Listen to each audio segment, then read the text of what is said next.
Di kedalaman hutan tropis yang lebat dan rimbun, di antara pepohonan yang menjulang tinggi dan rindang, hiduplah seekor kupu-kupu hijau zamrud bernama Shara. Sayapnya, sehalus sutra, berkilauan dengan warna hijau yang begitu pekat, menyerupai batu permata yang terpendam di dalam hutan. Shara bukanlah kupu-kupu biasa. Ia memiliki tekad yang kuat dan rasa ingin tahu yang tak terbendung. Ia selalu terpesona oleh cerita-cerita legenda yang beredar di antara para penghuni hutan, terutama legenda tentang ujung pelangi. Legenda itu bercerita tentang sekuntum bunga ajaib yang tersembunyi di ujung pelangi. Bunga itu konon mampu mengabulkan segala permohonan, mulai dari yang terkecil hingga yang terbesar. Shara, yang selalu merasa kekurangan sesuatu, sebuah teman sejati misalnya, bertekad untuk menemukan bunga ajaib itu. Ia bermimpi dapat memiliki seorang sahabat yang mengerti dan menemaninya menjelajahi hutan yang luas ini. Suatu pagi yang cerah, dengan semangat membara, Shara memulai petualangannya. Ia terbang tinggi, melewati dedaunan yang lebat, menghindari ranting-ranting yang tajam, dan berkelip di antara akar-akar pohon yang besar. Aroma bunga-bunga liar yang harum dan kicauan burung-burung yang merdu menemani perjalanannya. Namun, semakin jauh ia terbang, semakin sulit ia menemukan pelangi.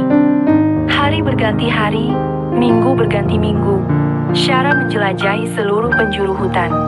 Ia bertemu dengan berbagai macam makhluk hutan, dari monyet yang lincah hingga siput yang lambat. Ia belajar banyak hal dari mereka, tentang kehidupan, tentang persahabatan, dan tentang arti sebuah mimpi. Namun, pelangi tetap tak kunjung ia temukan. Kecewa mulai menggerogoti hatinya. Apakah legenda itu hanyalah dongeng belaka? Apakah bunga ajaib itu hanya sebuah hayalan?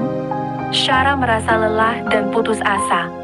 Ia hinggap di atas sebuah bunga teratai yang besar di tepi sebuah danau yang tenang. Air danau itu memantulkan bayangannya, kupu-kupu hijau zamrud yang tampak begitu kecil dan sendirian. Saat itulah, seekor kumbang kecil berwarna biru kehijauan hinggap di dekatnya. Kumbang itu bernama Rio. Rio bercerita tentang keindahan dunia, tentang bagaimana setiap makhluk memiliki perannya masing-masing, dan bagaimana persahabatan dapat ditemukan di tempat yang tak terduga. Rio bercerita tentang bagaimana ia menemukan kebahagiaan bukan dari mencari sesuatu yang ajaib, tetapi dari menghargai apa yang sudah ada. Perkataan Rio membuat Shara merenung. Ia menyadari bahwa selama ini ia terlalu fokus pada legenda dan bunga ajaib, hingga ia melupakan keindahan alam sekitarnya dan kesempatan untuk menjalin persahabatan. Ia melihat Rio, kumbang kecil yang sederhana namun penuh semangat, dan menyadari bahwa persahabatan sejati dapat ditemukan di mana saja, tanpa harus mencari di ujung pelangi. Shara dan Rio menjadi sahabat karib. Mereka menjelajahi hutan bersama-sama, berbagi cerita, dan saling membantu. Mereka menemukan kebahagiaan dalam persahabatan mereka, sebuah kebahagiaan yang lebih berharga daripada sekuntum bunga ajaib yang hanya ada dalam legenda.